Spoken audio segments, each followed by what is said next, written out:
Hi! ഇനി നമുക്കൊരു hot mango shake എങ്ങനെ ഉണ്ടാക്കാമെന്ന് നോക്കാം. ഇപ്പം മഴക്കാലമാണ്. ചില സ്ഥലങ്ങളിലൊക്കെ ഈ സീസണിലാണ് മാങ്ങ കൂടുതലായിട്ടൊക്കെ കിട്ടുന്നത്.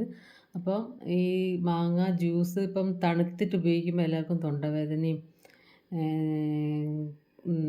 ചുമയെല്ലാം വരും. അപ്പോൾ അങ്ങനെയൊന്നും ഇല്ലാതെ മാംഗോ ഉപയോഗിക്കാൻ പറ്റുന്ന ഒരു രീതിയാണിത്. അപ്പം ഈ ഹോട്ട് മാംഗോ ഷേക്ക് എങ്ങനെയാണ് ഉണ്ടാക്കുക നമുക്ക് കണ്ടു നോക്കാം. ഒരു 3 മാങ്ങ ഞാൻ ചെത്തി മിക്സിൻ്റെ ജാറിലിട്ടുണ്ട്. ഇത് നന്നായിട്ട് അടിച്ചെടുക്കാം. നന്നായിട്ട് അടിച്ചെടുത്തിട്ടുണ്ട്.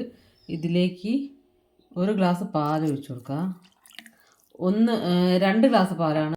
ഇതിലേക്ക് 1 ഗ്ലാസ് പാലും കൂടി ചേർക്കാം.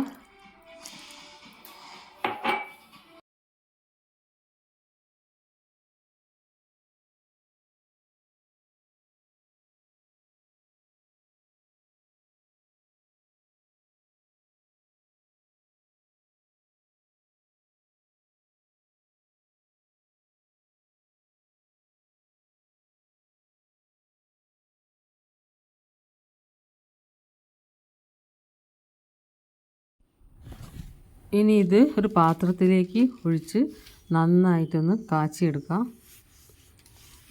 പാലും മാംഗോ ജ്യൂസും പിന്നെ മിൽക്ക് മെയ്ഡും അല്ലാതെ വേറൊന്നും ഇതിൽ ചേർത്തിട്ടില്ല.